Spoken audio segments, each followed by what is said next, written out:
Hello everyone, मैं हूं किरण शाहपुरी और ये है आप लोगों के लिए कमिंग वीक का साप्ताहिक राशिफल।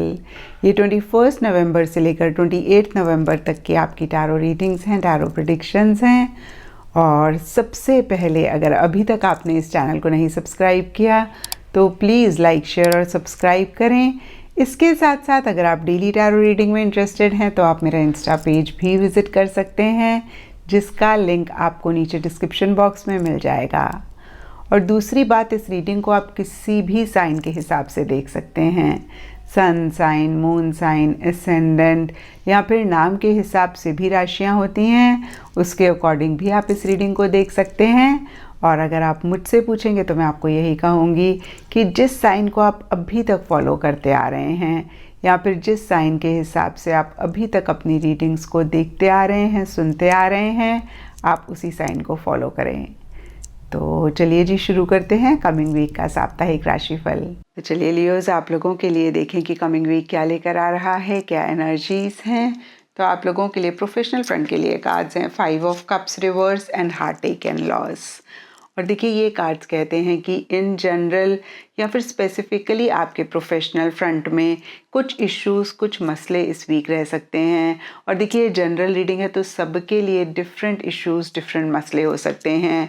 कुछ लोगों के लिए हो सकता है कि जैसे आपने इस वीक प्लान किया था या फिर जो भी आपकी एक्सपेक्टेशंस थी उस हिसाब से ये वीक नहीं चल रहा है। कुछ लोगों के लिए हो सकता है कि पीछे किसी चीज़ के ऊपर आपने बहुत एफर्ट किया, बहुत मेहनत करी और जिस तरीके का आउटकम या फिर जिस तरीके के रिजल्ट्स आप एक्सपेक्ट कर रहे थे उस तरीके के रिजल्ट्स आपको नहीं मिल रहे हैं। कुछ लोगों के लिए हो सकता है कि किसी खास इंसान से या फिर कुछ लोगों से आपको बहुत उम्मीद थी, बहुत एक्सपेक्टेशन थी और कहीं उस हिसाब से चीज़ें अगेन मैं कहूँगी नहीं हो रही हैं। और देखिए, इसीलिए यहाँ पे हार्ट टेक एंड लॉस का कार्ड कहता है कि मन ही मन आप थोड़े से उदास, थोड़े से मायूस होते हुए दिख रहे हैं।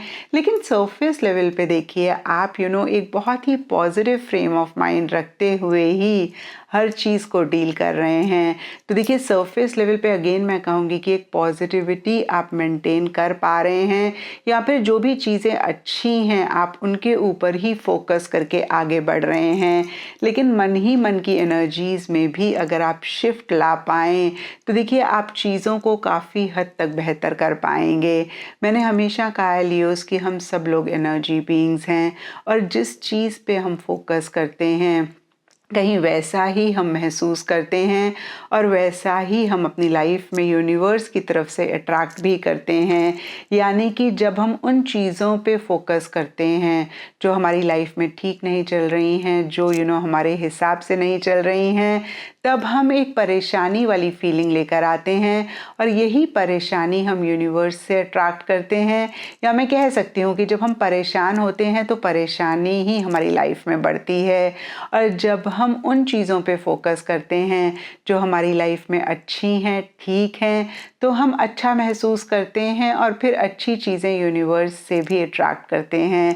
देखिए, ऐसा कोई भी इंसान इस दुनिया में नहीं हो सकता जिसकी लाइफ में कोई भी चीज़ अच्छी ना हो। कुछ ना कुछ तो ज़रूर आपकी लाइफ में है जो अच्छा चल रहा है और फिर से मैं कहूँगी कि अगर आप उस पर फोकस करेंगे तो आप अपनी एनर्जीज़ को बेटर कर पाएंगे और बेटर चीज़ें यूनिवर्स से भी अट्रैक्ट कर पाएंगे।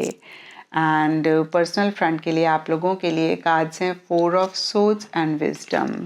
तो देखिए, 4 ऑफ सोर्ड्स का कार्ड कहीं रेस्ट लेने की बात करता है, कहीं चीज़ों से विड्रॉ करने की बात करता है, बैक सीट लेने की बात करता है, या मैं कह सकती हूँ कि इतना एक्टिवली किसी भी चीज़ में पार्टिसिपेट नहीं करने की बात करता है। और कुछ ऐसा ही आप लोगों के लिए भी स्पेसिफिकली आपके पर्सनल फ्रंट में रहता हुआ दिख रहा है। और देखिए, यहाँ पे भी सबके लिए डिफरेंट रीजंस हो सकते हैं। कुछ के लिए हो सकता है कि हेल्थ के पॉइंट ऑफ व्यू से आप बहुत ग्रेट नहीं महसूस कर रहे हैं। और इसीलिए शायद आप उतना एक्टिवली चीज़ों में अपने आप को इन्वॉल्व नहीं कर रहे हैं। कुछ के लिए हो सकता है कि आप और समझना चाहते हैं, आप चीज़ों को और अंडरस्टैंड करना चाहते हैं। कुछ के लिए हो सकता है कि पीछे आपने बहुत एफ़र्ट किया, आपको उतने रिज़ल्ट नहीं मिले और कहीं अब आपको लगता है कि भाई कोई फ़ायदा नहीं है उतने एफ़र्ट्स करने से। और कुछ के लिए हो सकता है कि भाई आपने एफ़र्ट करे, अब आप रेस्ट करना चाहते हैं। तो देखिए, जो भी हो, कहीं 4 ऑफ सोर्ड्स के नीचे विजडम का कार्ड कहता है कि आप बहुत ही वाइजली हर चीज़ को डील करना चाह रहे हैं या डील कर रहे हैं। और यहाँ पे देखिए, कुछ लोगों के लिए हो सकता है कि या तो आप किसी से काउंसलिंग ले रहे हैं या फिर आप किसी से एडवाइस इन्हीं सब चीज़ों से रिलेटेड ले रहे हैं। और कुछ लोगों के लिए भी हो सकता है कि आप किसी को काउंसलिंग या फिर एडवाइस दे रहे हैं। कुछ लोगों के लिए हो सकता है कि आप किसी भी चीज़ से रिलेटेड अपनी नॉलेज को गेन करना चाह रहे हैं, यानी कि जैसे कि मैंने आपको कहा, आप और चीज़ों को जानना चाह रहे हैं, अपनी स्किल्स को अपडेट करना चाह रहे हैं आगे बढ़ने से पहले। तो देखिए, जो भी हो, नटशेल में आप एक पॉज लेते हुए दिख रहे हैं। आप कहीं अगेन चीज़ों को और जानना चाह रहे हैं। और देखिए लियोज़, ये बहुत इंपॉर्टेंट भी होता है और कुछ ऐसा ही इस वीक आप करते हुए भी दिख रहे हैं। एंड गाइडेंस से आप लोगों के लिए कार्ड है मूव। तो देखिए, ये कार्ड बहुत ही क्लियरली कहता है कि कुछ चीज़ों को छोड़ के आगे बढ़ने की ज़रूरत है और ये सबके लिए डिफ़र कर सकता है।